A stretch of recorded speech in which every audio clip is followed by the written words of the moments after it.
Hi, I'm Elizabeth Licata.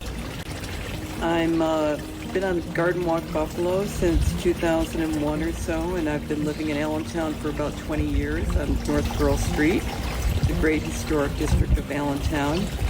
I've been gardening ever since we moved into the house, and so it's really around 21 years or so. And as soon as, I hadn't been that interested in Garden Walk until I realized the potential that for Allentown being on Garden Walk, which in 2000 it was not. So I worked on getting Allentown on Garden Walk. I also wrote the text for the book Garden Walk Buffalo, and I've written a lot about gardening in Fine Gardening and Horticultural magazines. I'm editor of Buffalo Street magazine, and I am a member of the group blog Garden Rant, which has been around since 2006. These petunias were grown as sort of a test to see how they would do in the market, and the seeds are sent to Stan Swisher, and he starts them in greenhouse the botanical gardens, and then he transplants them all to the Erie Basin Marina Gardens. He does all this with very little crew. People go down to the Erie Basin Marina and they see all the great flowers and they think, oh, the city must do this, which is laughable. Stan does all this and he's been doing it for 40 years, and he really deserves recognition. When they tear down the Columbus statue, I think they should put up a statue of Stan instead. So here is what most people would call the Hell Strip or the Easeway or the tree garden or whatever, and it's just filled with tree roots from these big maples that are along here, and really difficult you'd certainly never be able to grow grass in here, but there's some tough ground covers like the sweet woodruff, bugleweed, the ajuga, because it is very dry. It's a lot of dry shade, so the rocks kind of provide some definition. And then I bring in, I usually plant about 50 tulips in each one of these round beds here, and then change it over to tropical foliage plants in the summer. Podophilia, Solomon seal. This is a lovely native hydrangea, the arborescens, and this is Annabelle. I've had this for many years. If you cut these back early in the spring, because these grow on new wood, then they won't get quite so floppy later in the season. I'm not a native plant purist. I don't think that you should only have native plants in your garden. And I do like native plants. I do appreciate that they attract pollinators. I do appreciate that there are some insects who are specialists. The most famous, of course, the monarch who needs milkweed. I like native plants. This is your Philippendula meadow rue, which is in bloom, and then these are tall Joe Pye weed, Eutrechium, used to be Eupatorium, but they changed it. And this is just starting to come into bloom. These are Thalictrum, and sometimes people call these Queen of the Meadow, and they're going to be all fluffy pink flowers very soon. You can see some milkweed back there. I've got some goldenrod, and obviously it's going to be a while before that comes into bloom. So I'm actually quite the native plant fan. We love this sculpture. It's by a friend of mine who now lives in Toronto and runs a gallery up there. Bert Patterson. He got his MFA at UB, and I was a curator at the Castellani Art Museum and did a show of his at the museum, but that was toasters. I have one of those inside. This was done, I think this was done as his BFA project, and this is cast bronze. It's modeled after his torso. He's a little less thin now, but about the same, and then these heads are modeled after a futurist sculpture of Mussolini. And then you can also see there's a leg and an arm. And it's called My Art of Noises for that reason. So all these, the leg had a clapper in it, which I took out because it was, but this will not, these are not wind chimes. This does not move in the wind. You have to make an effort to make these make noise. Give us one more of those. They were pretty fun. Fine, thank you.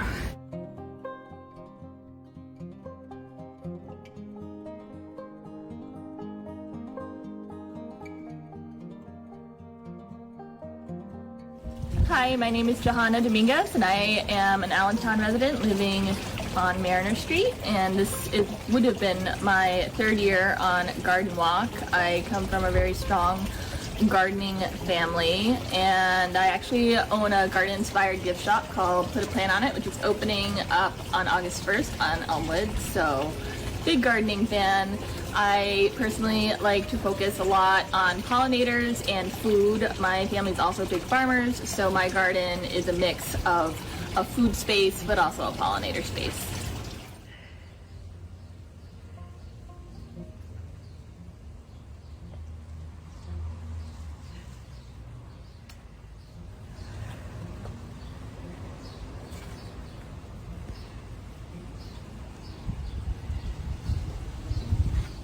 Alright, so this is a catio. This is Sirius Black, and there's Tovanar.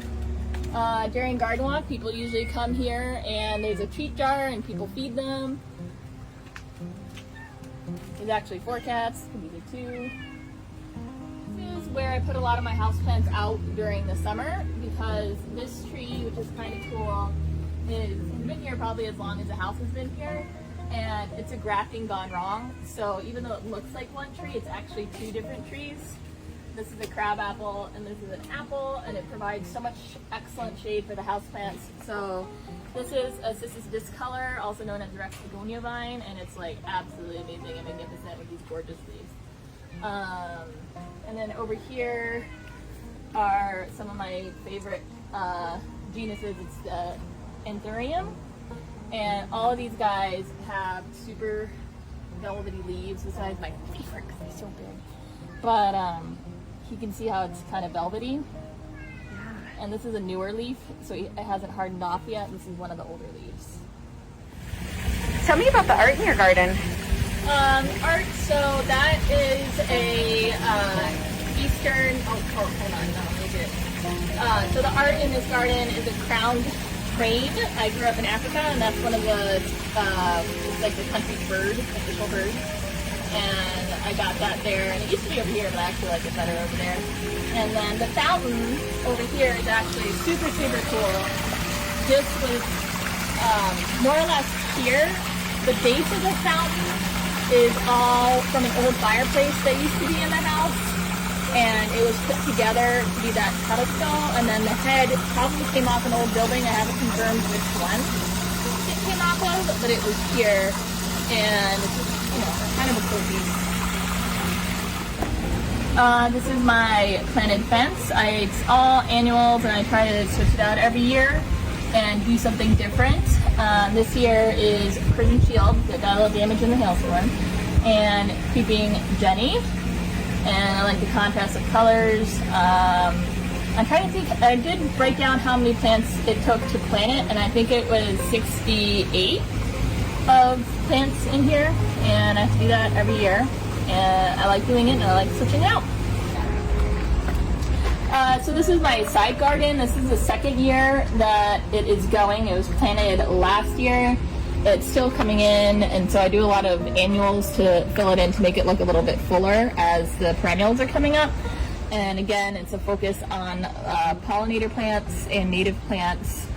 So there's a lot of yummy things for bees and butterflies in here. A lot of coneflower. I want to put more coneflower in here.